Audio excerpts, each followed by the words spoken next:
Olá, bem-vindos a esta nossa exploração de hoje. Vamos analisar as ideias do escritor e pesquisador Jorge Guerra Pires, ou PhD, né? A gente vai usar como base o livro dele, O que é o Bolsonarismo. É o primeiro volume de uma série que ele chama Ciência para Não Cientistas. A ideia é descomplicar temas como democracia, inteligência artificial, pensamento crítico, essas coisas. O autor ele tem um percurso interessante, né? Doutorado em bioinformática, passou pela academia, divulgação científica e agora está focado na escrita.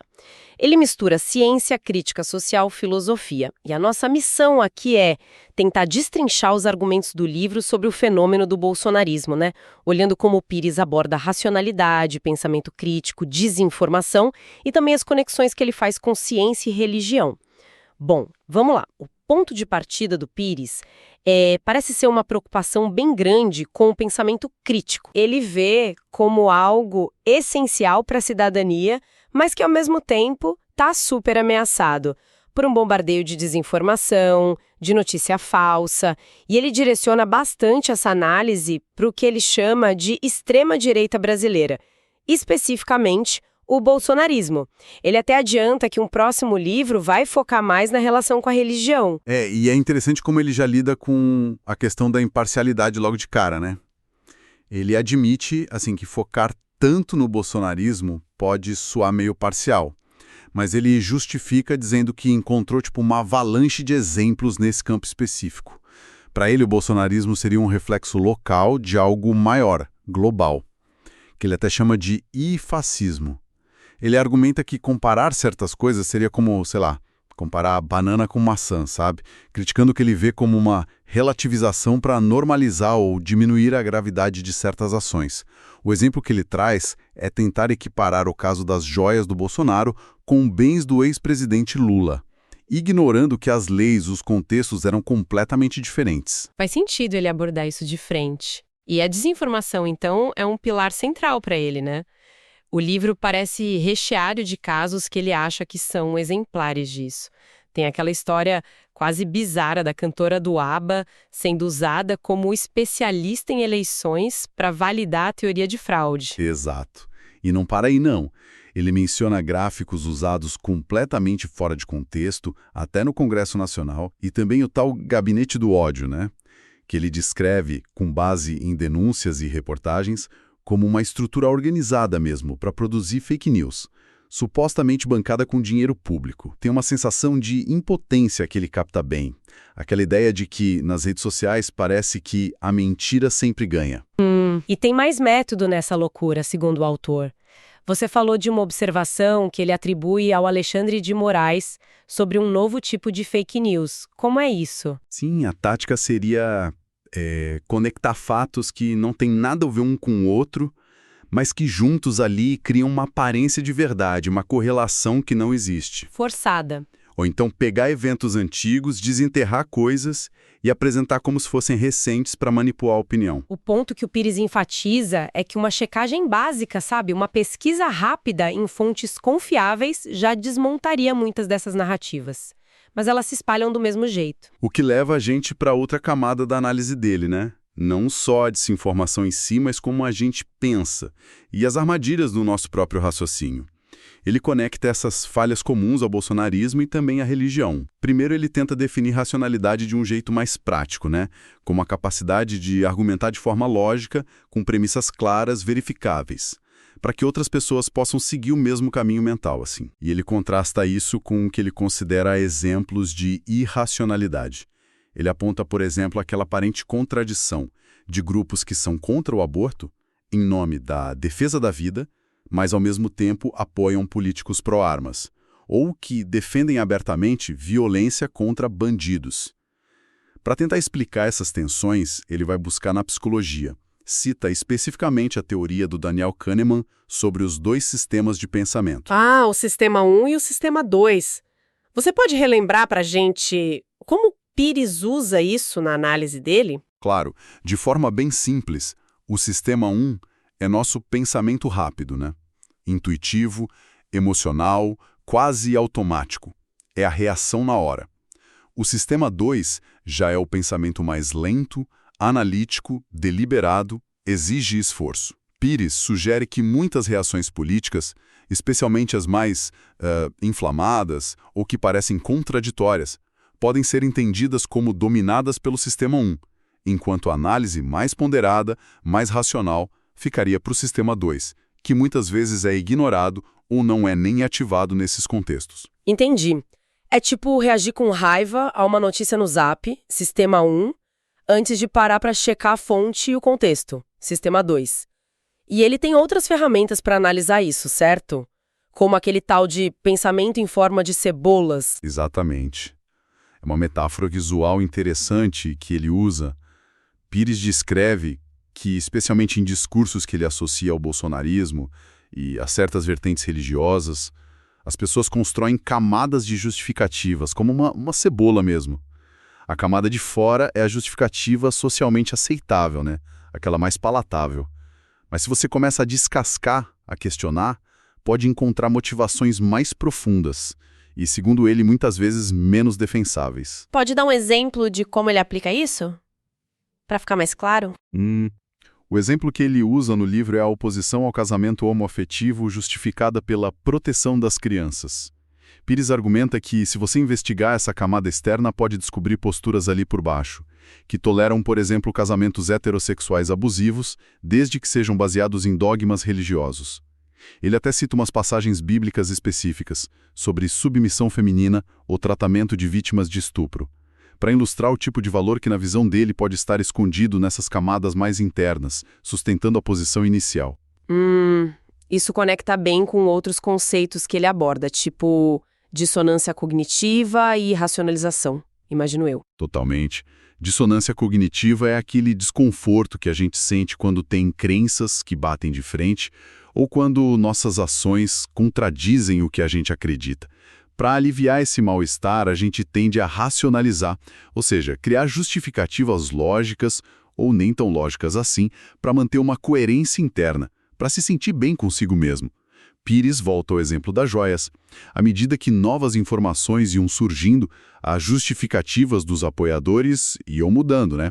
Primeiro era presente pessoal, depois item de acerto, aí vieram comparações fora de contexto. É a mente tentando reduzir a dissonância entre meu político é honesto e, opa, ele está envolvido em algo suspeito. Ele até usa um exemplo pessoal dele, não é? Sobre um candidato. Sim, ele conta que um amigo rejeitou um candidato a prefeito negro e ficha limpa com a desculpa, ele não vai ganhar mesmo.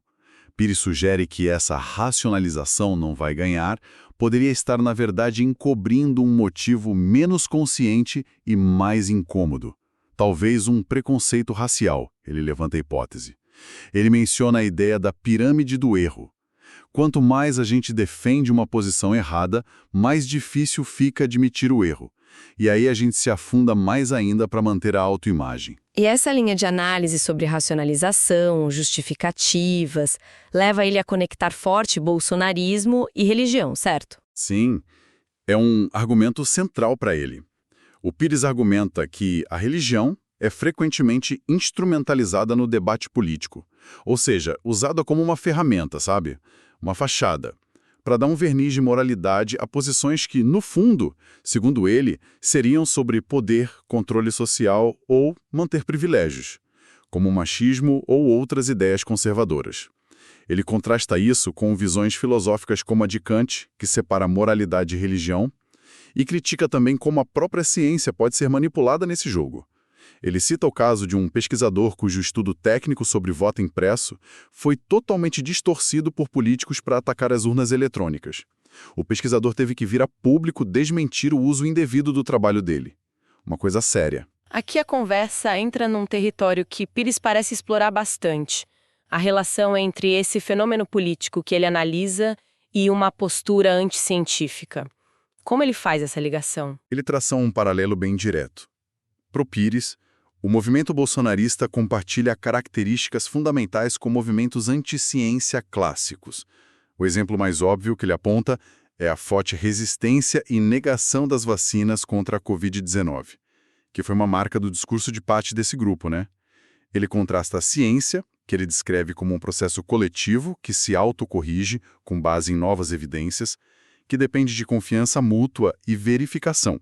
Contrasta isso com o que ele vê como sistemas de crença fechados, dogmáticos, onde a verdade já está dada e não pode ser questionada por evidências de fora.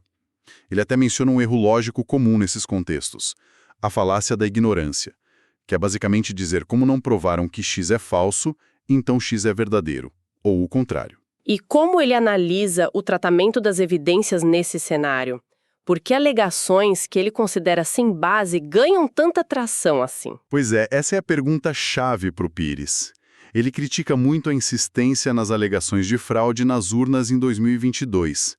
Mesmo depois de múltiplos órgãos técnicos, nacionais e internacionais, atestarem a segurança do processo.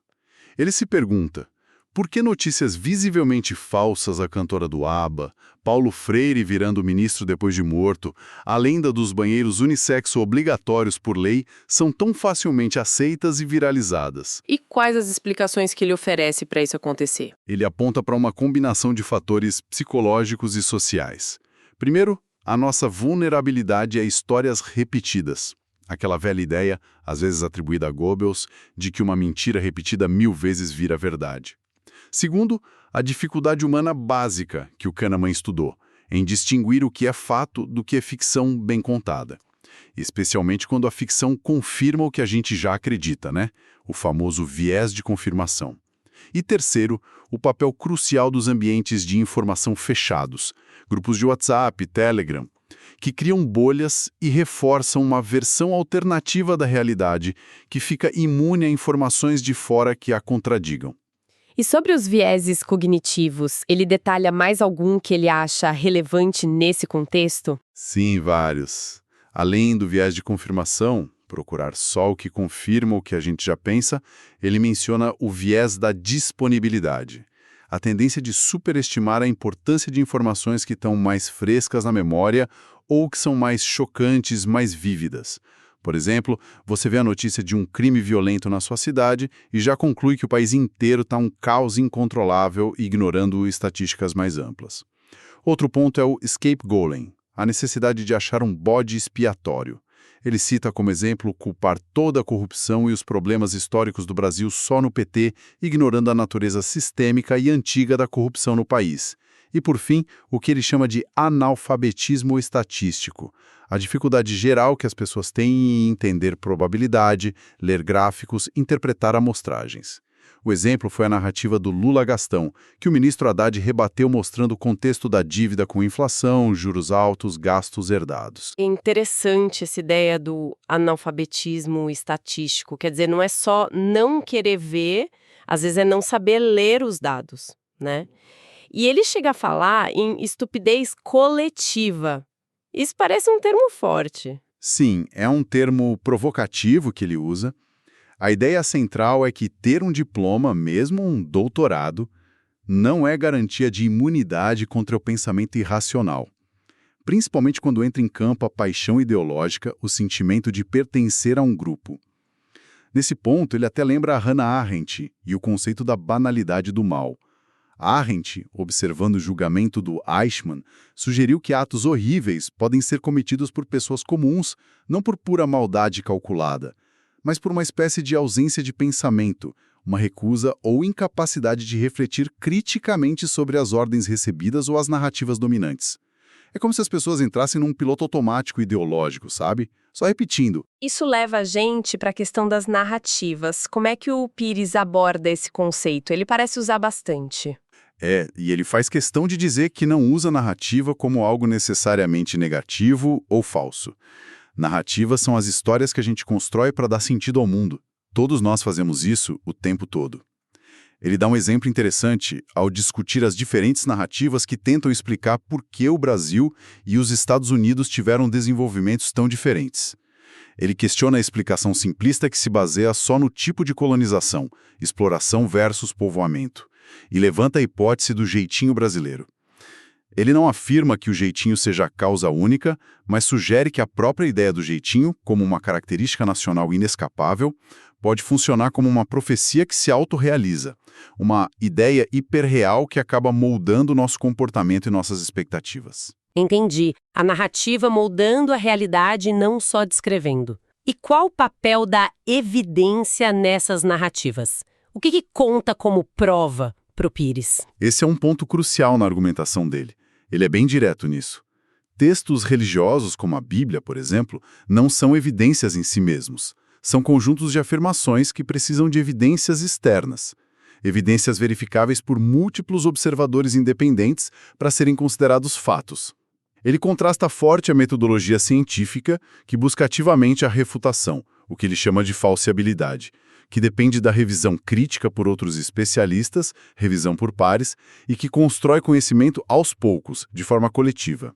Contrasta isso com sistemas baseados puramente na fé, na autoridade de um líder ou em fontes anônimas e não verificáveis, tipo corrente de WhatsApp.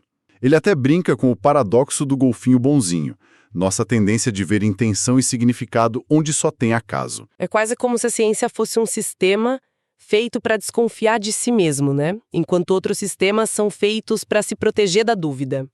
E ele usa aquela anedota do dragão na garagem, certo? Do Carl Sagan. Exato, a famosa parábola do Sagan. Serve para ilustrar como uma crença pode ser tornada imune à refutação. Alguém diz que tem um dragão invisível na garagem. Você propõe testes, jogar farinha no chão para ver pegadas, usar sensor de calor. A cada teste proposto, o crente adiciona uma nova característica ao dragão. Ah, mas ele flutua, ele não emite calor, ele é incorpóreo. No fim, a crença fica tão adaptada que é impossível testá-la. Torna-se infalciável. E do ponto de vista científico, vazia de conteúdo factual. Pires usa isso para questionar: será que todo mundo está realmente pronto para encarar a realidade? Ou será que muitos preferem refúgios em crenças confortáveis, mesmo que infalciáveis? Isso tudo culmina num ponto final que parece bem contraintuitivo que ele levanta, a tal da desativação seletiva da razão. Poderia explicar um pouco melhor isso? Essa é uma das observações mais instigantes do livro, eu acho. Pires nota um fenômeno que o intriga muito. Pessoas que são altamente racionais, competentes em suas áreas profissionais. Engenheiros que calculam estruturas complexas, médicos que fazem diagnósticos precisos. Essas pessoas parecem desligar essa capacidade crítica quando o assunto é política ou religião. Temas que tocam fundo nas suas identidades, nas suas paixões. Ele questiona: por que a gente trata a política, um sistema incrivelmente complexo que afeta milhões de vidas, como se fosse algo que se resolve com intuição, com opinião pessoal, sem o mesmo rigor intelectual que a gente dedica à nossa profissão? Ele cita pesquisas que mostram que a própria identificação ideológica pode distorcer a forma como a gente interpreta dados, mesmo entre cientistas treinados. Quer dizer, então, que a inteligência não só não protege, como pode até, sei lá, piorar as coisas? Usar a inteligência para justificar o erro? Paradoxalmente, sim, essa é a sugestão forte do Pires.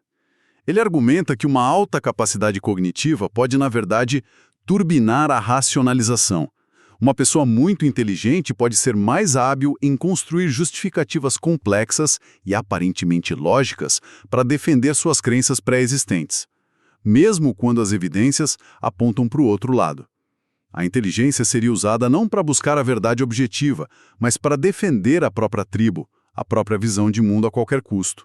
É usar um motor potente da razão para cavar um buraco mais fundo, em vez de usar para sair dele. Então, para a gente ir amarrando tudo isso, exploramos aqui a perspectiva do Jorge Guerra Pires sobre o bolsonarismo, a partir do livro dele. Vimos como ele constrói essa análise toda, né? Conectando o fenômeno a um ecossistema de desinformação. Há falhas no nosso próprio jeito de pensar, que podem afetar todo mundo, na verdade. Há vieses cognitivos bem conhecidos pela psicologia. Há paralelos com posturas anticientíficas e há uma relação que ele vê como instrumentalizada com a religião.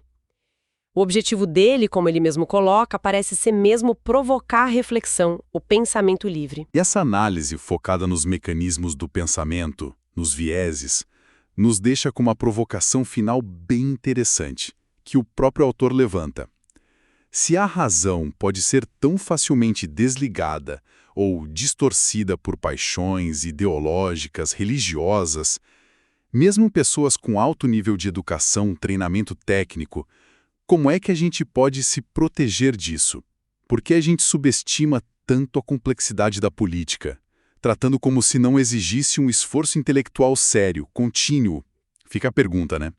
Diante dessa vulnerabilidade da nossa própria racionalidade, especialmente em temas tão carregados politicamente, que tipo de práticas ou hábitos mentais a gente pode cultivar individualmente para fortalecer nosso pensamento crítico? Como garantir que nossas opiniões se moldem à realidade, e não o contrário, que a realidade não seja distorcida para caber nas nossas opiniões? É algo para a gente continuar pensando.